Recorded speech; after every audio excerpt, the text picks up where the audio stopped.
Boa tarde. Vou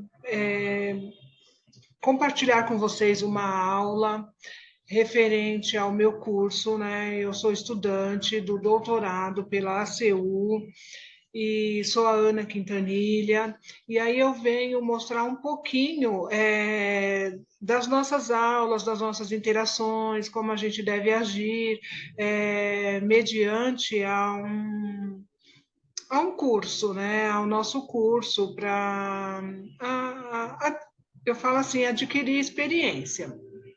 Então, eu sou a Ana Paula, estudante do programa de pós-graduação, doutorado em Ciências da Educação, pela ACU, conforme eu já tinha dito. E o tema da aula é contos de fadas e desenhos infantis na perspectiva da inclusão.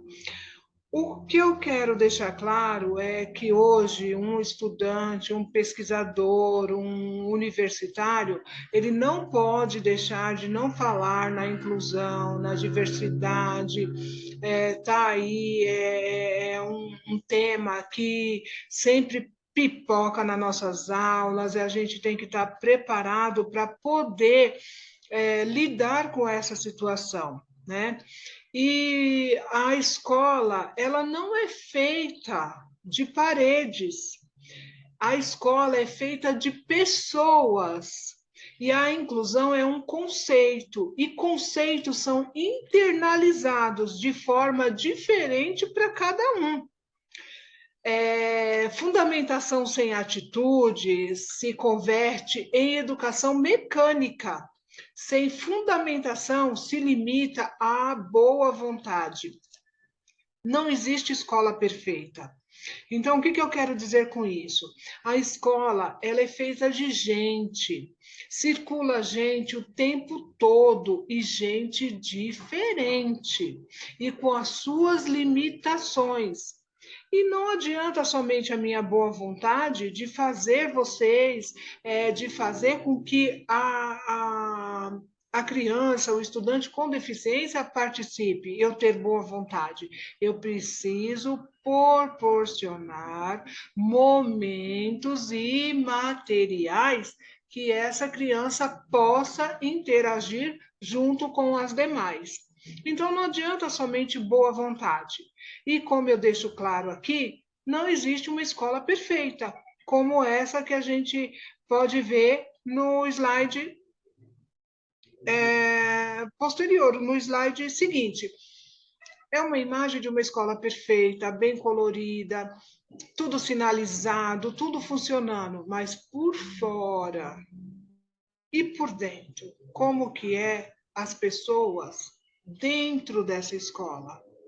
Ela está incluindo ou ela só está tendo boa vontade?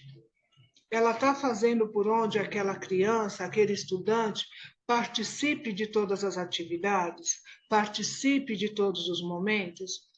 Então, é uma reflexão que eu deixo para a gente poder discutir em mais aulas, em outros momentos, porque não adianta a gente ter aquela boa aparência por fora e por dentro a gente não ter conteúdo, né? Não agregar em nada. Então, a educação especial é a mesma coisa. Não adianta ser bonito por fora, a gente precisa fazer com que ela funcione realmente na prática, né? E para isso, a gente precisa ter confiança.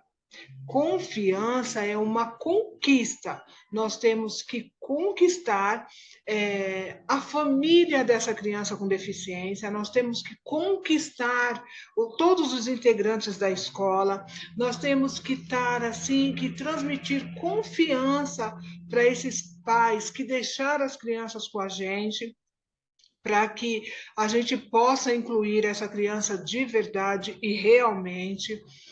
E nós temos que ter confiança nos profissionais que estão junto com a gente.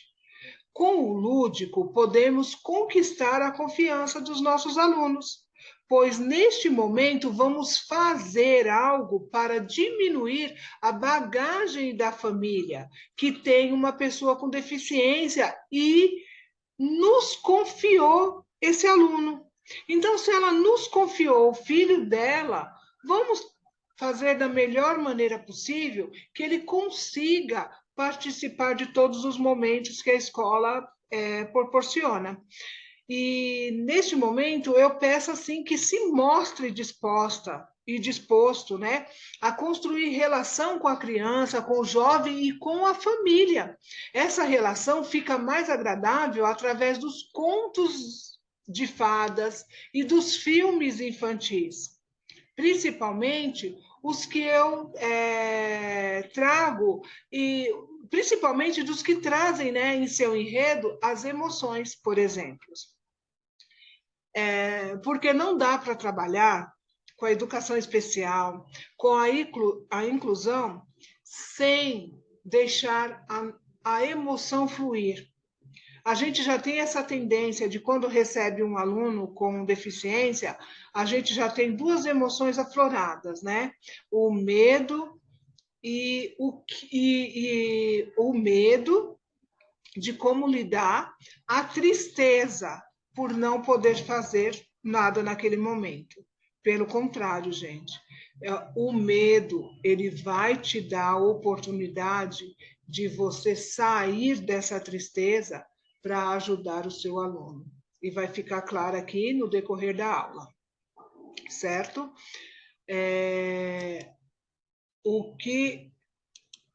Desculpa.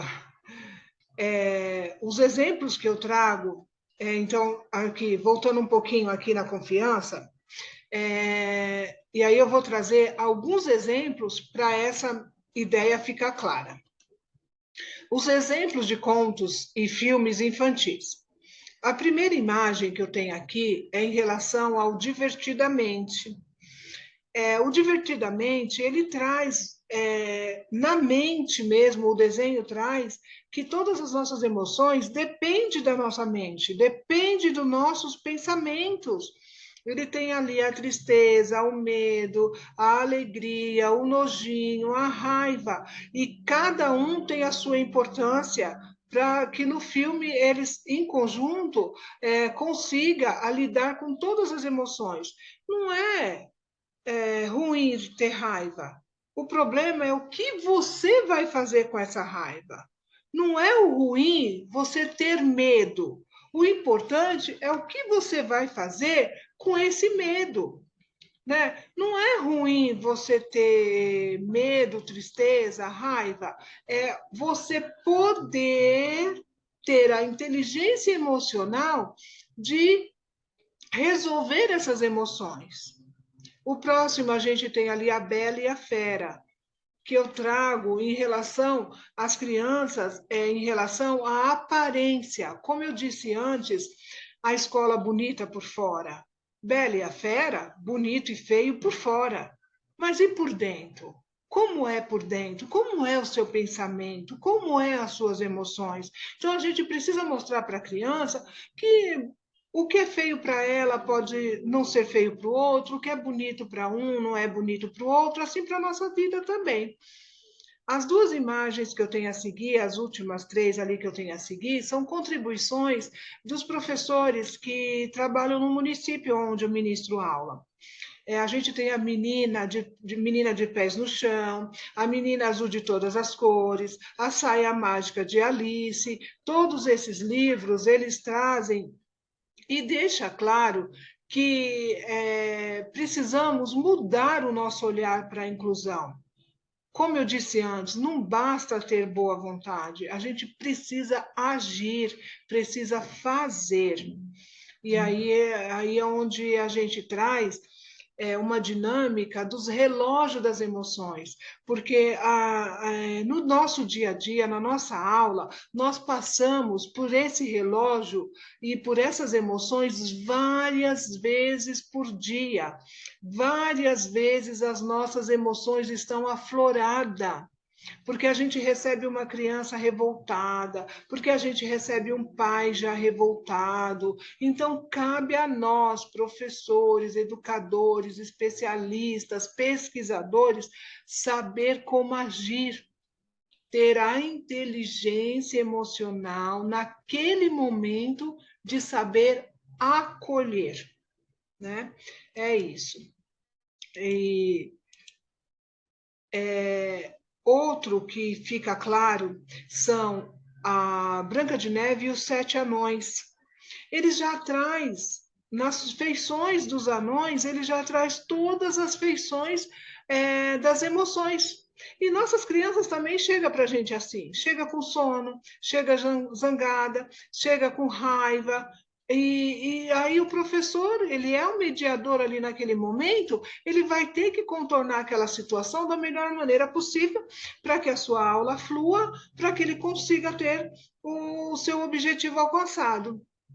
E do lado a gente tem ali as duas princesas, né? Tanto a da Branca de Neve quanto a da Bela, e da Bela e a Fera, e que a gente pode mostrar para nossas crianças. Mundos diferentes, são diferentes, mas podem ser amigos normalmente. Né? Todo mundo faz parte de um ambiente, faz parte de uma sociedade, faz parte de uma escola que precisa estar todo mundo junto e para poder chegar num consenso, para poder transmitir o seu conhecimento. E a gente tem ali no final, ali, as duas versões das bruxas. E as nossas crianças, elas são mestres de fazer isso. Quando elas querem alguma coisa, elas chegam com a maior carinha de santa. Mas, na verdade, o que está por trás é a versão daquela bruxa bem real, né? Então, isso acontece com muitas pessoas, com as pessoas na casa, em casa, na escola. A gente precisa saber qual é a intenção naquele momento que aquela criança está trazendo aquele problema. Se realmente o problema é real ou se realmente o problema está fantasiado. A inclusão ela tem muito disso, porque a família acaba sendo muito protetora e aí qualquer coisa que a gente faça, a família pode entender errado. Por exemplo, a gente vai ensinar os nossos alunos a ter autonomia, a fazer certas coisas sozinhos. E aí em casa ele não é estimulado a fazer sozinho, porque a mãe faz tudo por ele, é super protetora. E aí chega na escola, ele precisa começar a sair desse casulo, a começar a desenvolver as suas habilidades e as suas competências para poder desenvolver sozinho e criar essa autonomia, mas que muitas vezes ele é fechado no mundinho da sua residência, não por erro familiar, mas para a mãe proteger, que mais no final vocês vão entender um pouquinho dessa proteção. A próxima aqui é uma atividade adaptada, que ele vai mostrar como ele está se sentindo. Você pode interagir com ele, pedir para ele montar o rostinho, colocar, por que você está triste hoje? Por que você está alegre? O que aconteceu? Trazer isso para a sala de aula.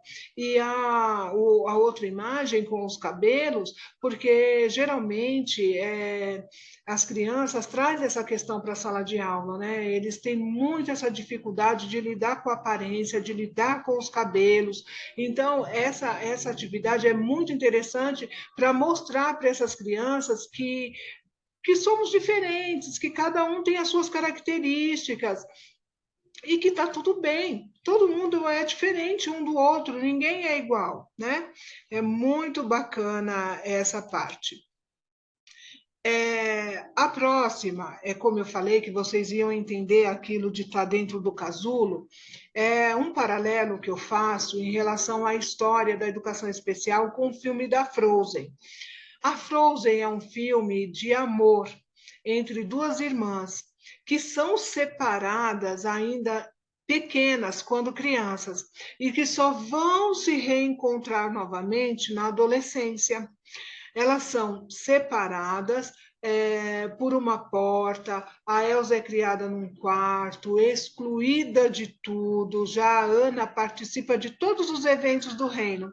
Agora, vamos pensar um pouquinho na educação especial. Antigamente, quando uma família recebia a criança com deficiência, ela era criada à margem da sociedade. A família não deixava essa criança participar dos eventos, não deixava essa criança fazer parte daquela sociedade, assim como acontece no filme. As duas são separadas, são criadas separadas, até que um dia a Elsa tem que sair dessa prisão para assumir o reino, porque sua família morreu, seus pais morreram, ela precisa assumir o trono. Mas o que, que acontece? Quando ela sai, ela ainda não sabe lidar com essas emoções. E a mesma coisa acontece com a criança que é deficiente. Muitas vezes a família, por ser super protetora, por deixar num casulo, não ensina essa criança a lidar com as emoções, a lidar com os problemas dos dia a dia, que é isso que a escola tem que fazer nos dias de hoje, ensinar a criança para o dia a dia, ensinar a criança a ser protagonista da sua própria história. E no filme, elas só vão entender isso quando Elsa já é uma adolescente, precisa assumir o trono e que sai. Ao assumir o trono, ela ainda percebe que ela não sabe lidar com as emoções ainda. Então ela foge. Ela fugindo para um castelo de gelo, a irmã vai atrás. E a irmã não se importa se vai ser congelada, se vai morrer, o que vai acontecer. A irmã não mede perigo e não mede esforços. A irmã vai atrás, sim. E juntas elas encontram um ponto em comum para poder voltar e assumir o reino e assumir toda aquela comunidade dela, que é o amor, né? E, ao mesmo tempo, saber usar a sua proteção, que é as luvas.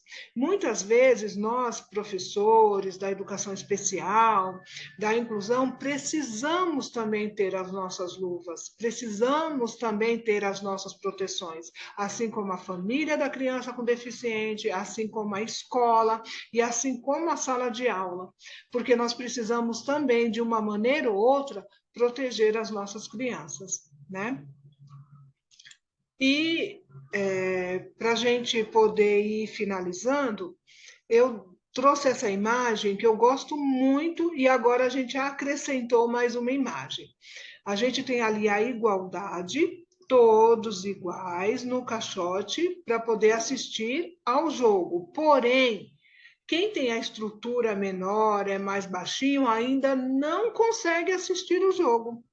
Então, a gente precisa pensar de que maneira eu vou resolver para que ele possa assistir o jogo como os outros. Aí eu vou para uma etapa, equidade. Eu tiro o caixote do que é mais alto, porque assim mesmo ele ainda consegue. Permaneço naquele que é mediano e coloco o caixote para aquele menor, assim todos conseguem assistir o jogo. Ou seja, eu equiparei. Eu deixei todos equiparados e que todos possam assistir o jogo.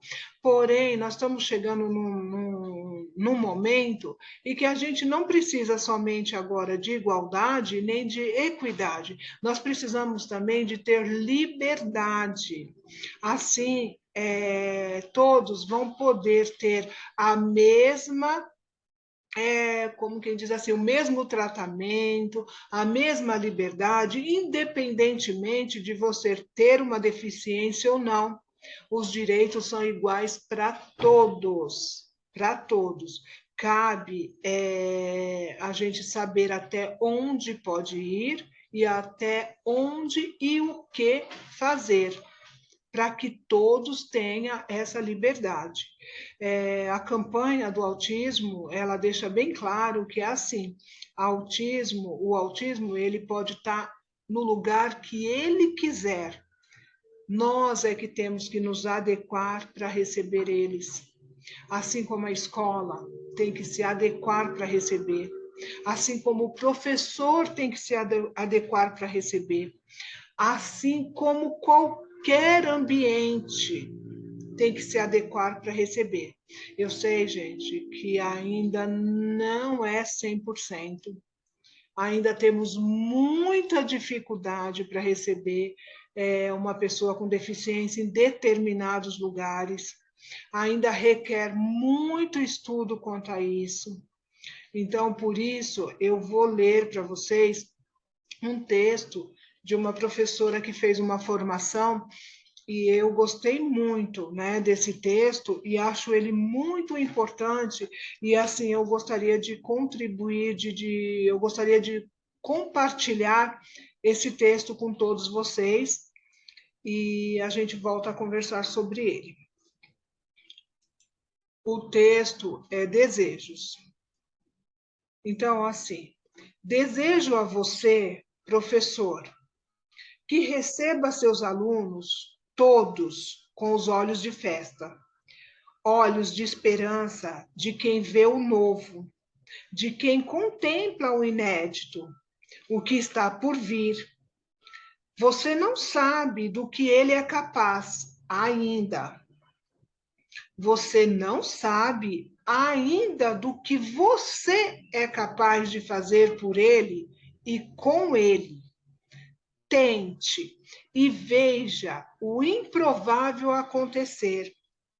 Desejo a você que abrace a criança, o jovem, com seu eu inteiro, que você busque conhecimento sobre a condição que ele traz, mas que não se limite a ele. O que diz sobre a pessoa e o que você vivencia com ela? É preciso ser mais do que perto, é preciso ser junto. Talvez, e muito provavelmente, vários cursos dizem e não vão se confirmar, nem com o seu menino, nem com a sua menina. Porque ele não é um diagnóstico, ele é uma pessoa. Porque ele é único. Porque ele é único. E desejo que você trabalhe, sim, e muito, que você se envolva, mergulhe no processo. Só assim vai aprender a valorizar. Só assim acontece. Desejo a sua busca, o seu engajamento, o seu incômodo, porque só o que incomoda nos move.